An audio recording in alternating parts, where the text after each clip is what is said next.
Back once again for the renegade master. Back once again for the renegade master. Back once again for the renegade master. Back once again for the renegade master. Back once again for the renegade master. Hello my renegades and welcome back. And what is it we are getting into? We are getting to Love is Blind season 8. We are now on episode 12 and it is called Bride's Last Ride. So it's the full on last dates before the weddings. Taylor and Daniel have gone ice skating and then they have a dinner in Center Ice, and I was like, Taylor was good to walk on the ice in them heels because my god, they were thin. All I can say is Taylor and Daniel do complement each other, and I'm excited to see the journey for these two. They were having conversations about falling in love with each other and Daniel not wishing to go back to how he was before. I see it for them too, like fully see it for them too. Then we go to Monica and Joey. They have a last date in a conservatory. So Monica's talking about like she's always loved it there and now it's extra special because she's gone there with her fiance, and I'm kind of like, well, if things don't necessarily work out, that's going to be your last memory of being in that conservatory, so maybe you should have picked somewhere else to literally have your last dates. That's just my opinion. So Monica's talking about how she's holding back a little bit from Joey because he's not confirmed or validated that he is all in with her yet, and feels that he could still say no, but then so can she, because at the end of the day she's not confirmed or validated her feelings to Joey either. So how is he going to be any the wiser as to what it is that Monica's feeling? Because at the end of the day it's not a freaking mind reader, so, you know, ergo. So Monica basically says that she has a lot of feelings for Joey, but she's unsure that he feels the same way. So Monica confirms that the date she knew it was only Joey for her was the music date in the pods, and Joey does kind of confirm his feelings by saying, you know, the same, when Monica says like she wrote in her journal that he's the one. But saying the same doesn't do it for me either at the end of the day, because we need to hear your words, we need to hear what your actual feeling and intention are behind it in regards to how you're feeling the same as Monica. So they talk about like their love languages, and Joey's likes words of affirmation and acts of service. Monica says as well that she likes words of affirmation, and sometimes she does like spiral and spin at times. She overthinks things, and I think this was a hint to Joey, because I think Monica was spinning at that moment in time because Joey would not affirm or validate his feelings for her. She wanted to hear that from him. What do you feel about me? What do you see within me? Are we going to give this a go or not? Because I think that's where Monica was pitting some of her decision making when it came to saying yes or no at that altar. She talks about how she likes physical touch, and Joey's not very much with the physical touch, and she's not talking about public displays of affection at all. Like, she was just saying compared to the other couples, they're like lovey and touchy, whereas her and Joey aren't specifically that way. So it was a long-rooted way of Monica basically asking Joey if he is into her, because she is not feeling that at all. Joey basically talked about how he was getting better at being more physically affectionate with her, and Monica said that she saw it and she appreciated it. But then it's kind of like, well, why are you raising it like it's an issue when in actuality it's not, because you actually see Joey had made those changes. She didn't tack on from the end of her conversation that, you know, he actually did make those changes and he has been showing a little bit more physical touch, because she made it seem like he's doing fuck all basically and she's being left to the wind. So he does let Monica know like how she is to him, and says to her he has a lot of love for her, and that's different than saying I actually love you. Do you know what I mean? So I have a lot of love for my friends, but I ain't in love with them, so there's an absolute difference. So I think Joey was quite intentional with his wording when he was speaking to Monica at that stage, but I don't know if Monica picked it up or not. So you see Sarah and Ben, they're in the woods with a hot tub and an igloo pod and all this, that and the other. So she basically says that she knows that Ben doesn't like camping, but he likes glamping, so thus they're in the woods with an igloo, and there is a bed in this see-through igloo too. I still don't see it with them. Sarah is gushing and saying, I have not felt so much love and I love you more each day. I just don't see with them two at all. Ben is just smiling and you're like, saying, there's not really much reciprocation from this guy. It's just too performancy for me with them two when it comes to them two, especially from Sarah and Ben's, like how they interact with each other and around others. It's just too performancy. There's not a lot of naturalness that I can see basically with them. So Sarah apparently says that she listened to a service from Ben's church about sexual identity, and they were basically, although they were saying if anyone is from the LGBTQIA community, they are welcome here and we love you and they're glad that they're here, but they still continue to use the trope of traditional views, especially when it came around gay marriage, because they don't see it as an actual marriage in that sense and they still see it as wrong. Ben says, like, it seems like they are open in regards to like their view, but you can't just Google that stuff. Ben, I would say, when it comes to these types of conversations, he doesn't like having them. He doesn't like having them in the slightest because he feels that he's being pitted against something, and to how I'm seeing it, Ben will always fall back and defend the church at the end of the day. But I don't think Sarah was getting that in that sense.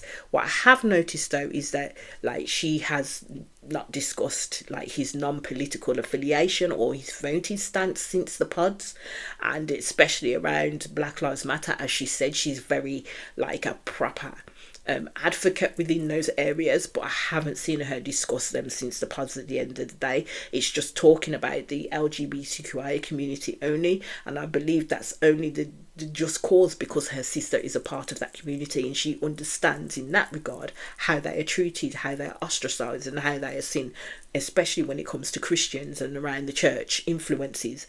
So do I believe that she would continue in this line of questioning if, like, say her sister was not part of the community? I believe my answer would be no on that sense, because I believe that there's a part of Sarah that is quite performative when it comes to her activism as well. So Sarah and Ben, in terms of, Sarah asked Ben, in terms of like, you've been going to your church for so long, did he understand what their stance was when it came to the LGBTQI community and their stance in regards to gay marriage and their traditional stance around it? Ben says he don't know. I still think that is a cop-out for Ben. Like, how do you go to a church for so long and not literally have an understanding or a view of what their ethos is, of what it is that they're putting out to the community within that, what they're preaching about, what they're using their sermons for? How do you not know that? How do you not know that they're not all that inclusive? Although they'll say they include certain communities, they're not very welcoming to certain aspects of that community. So yeah, I believe that Ben uses it as a cop-out, to be honest with you.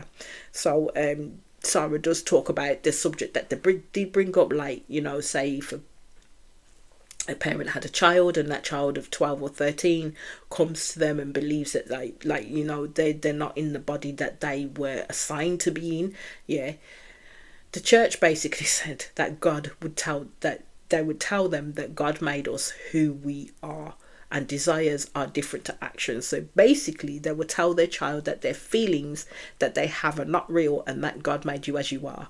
So the person doing the sermon equated it to a child thinking that they are fat, and the mother is saying you are not fat, but we will get you the help they need, and that's not on the same hemisphere in the fucking slightest at the end of the day. So what you are saying to this child is, in terms of their identity, that they are not who they say they are. This is who they are, basically. That's what you're telling this child, that they're wrong in their assumption and their belief in regards to how they feel about their own body.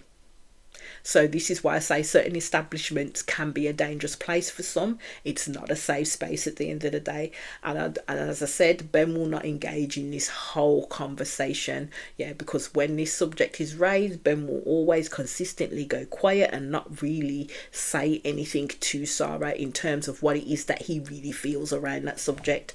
So Ben says like, oh, I don't agree with that. But I think he's saying things that he believes Sarah wants to hear. There's no passion behind his voice. There's no conviction behind his voice. Do you know what I mean? And I think right now Ben will err on the side of caution because he can't really say what he really wants to say, yeah? Because he, as I said, he's steadily trying to impress Sarah and not look like a whole bigger on TV at the end of the day. Sarah was basically talking about how she doesn't want the church, or I think it was Ben that was talking about how he doesn't want the church cause all this conversation to cause a division between them or the family or with their children. Ben basically says that, like, you know, we focus on this way too much, and it's like other things that pertain to everyone else is who they can reach and grow with. So in essence, this man just said to Sarah that we will ignore it because it doesn't affect us at all or others that we deal with. And I thought, yeah, Ben, you ain't slick. You ain't slick at all. And to be fair, it's not the conversation that is causing a division, it's what's being preached that is causing a division. That's the divisive action in and of it all. And to have these conversations and be open about these conversations is a healthy thing to do at the end of the day. So she did ask him, like, if he would be possible looking into other churches, and he said yes, but then in the next breath he says, who I am to say that, you know, I'm right and everyone else is wrong.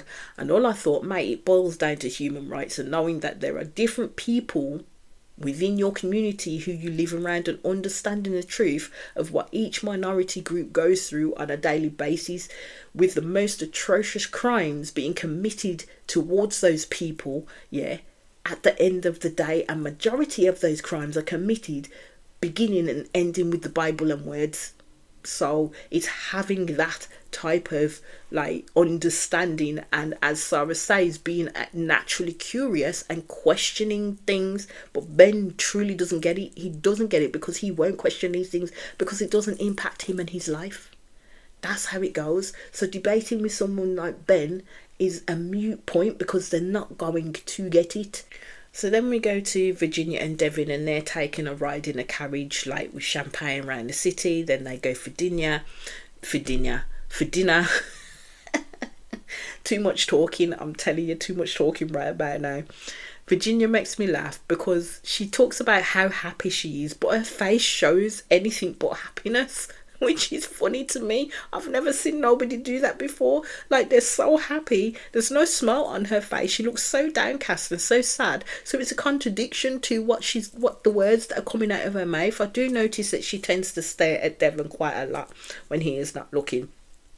And I don't know if it's because she's kind of questioning herself, but Devin does kind of bring it up that, like, you know, I've noticed you staring at me quite a lot when I used to do it to you. And she goes, oh, I like looking at you, but I don't think it is. I think she's questioning this man in her mind at the end of the day. So Virginia did ask him if there was anything he needed to know or if there's anything pending before the wedding. Because since Devin took the the prenup agreement, he's not raised it, he's not mentioned it, and neither has Virginia at this moment in time. So Devin was quiet for the longest and then said no, and it did look like he had something to tell her, but then decided against it. He gifted Virginia a basketball with their name on it, and it said Team Buckley, and a tank top too with her name on it too, and even with the date of the wedding that they would get married at, which was March the 18th. And I thought, well, if they don't get married, that's going to be a whole way. So then it's the stag do and the hen do's. The lads are at the Vikings facility. The women decided to go with an elderly theme. It was weird, but it looked good. They did look good. I ain't going to say. It wasn't boring, to say the least. Devin and Virginia, and he comes in with what I think is the prenup papers, but he wants to talk to Virginia first. So he says that he had the family attorney look at the paper, and then he had his mom check it out.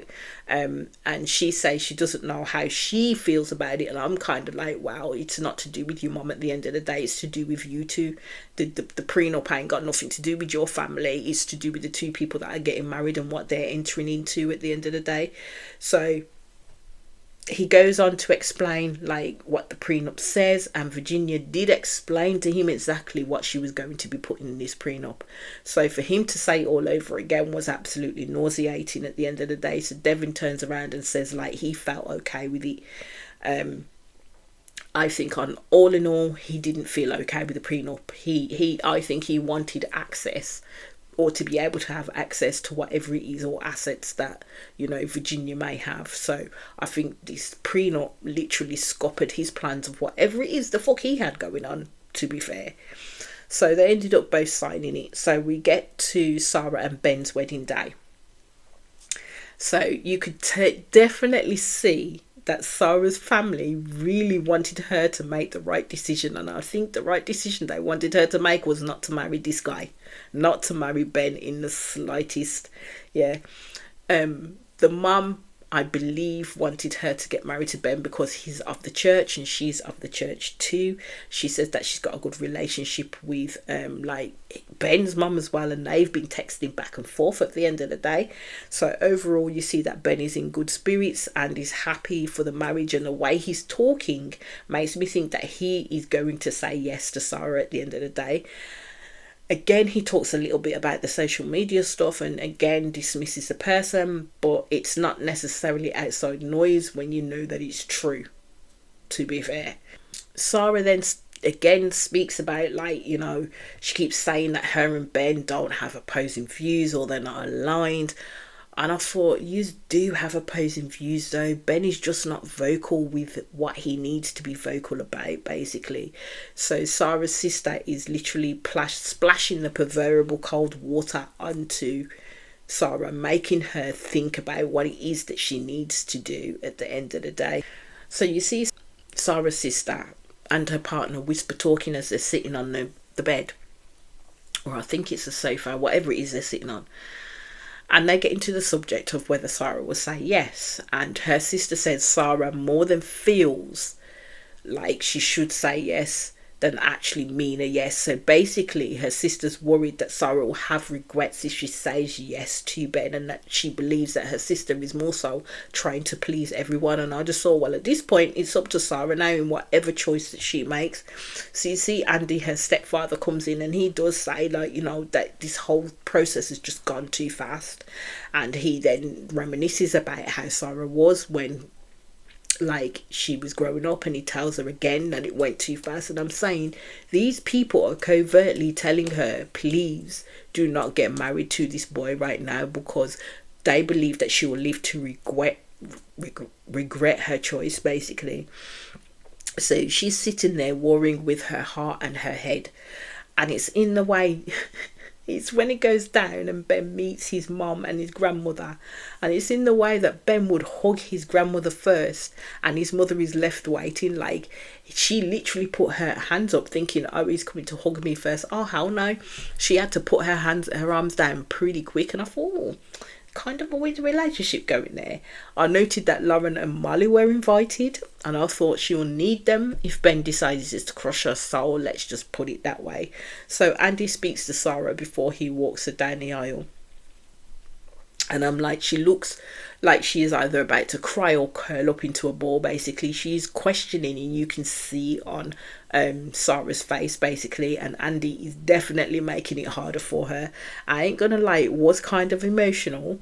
All I could see is Sarah questioning so much that it's written on her face when she gets in there. I'm impressed that Ben did his vows from the dome with no paper, and the same for Sarah. The vows were good, I ain't gonna lie.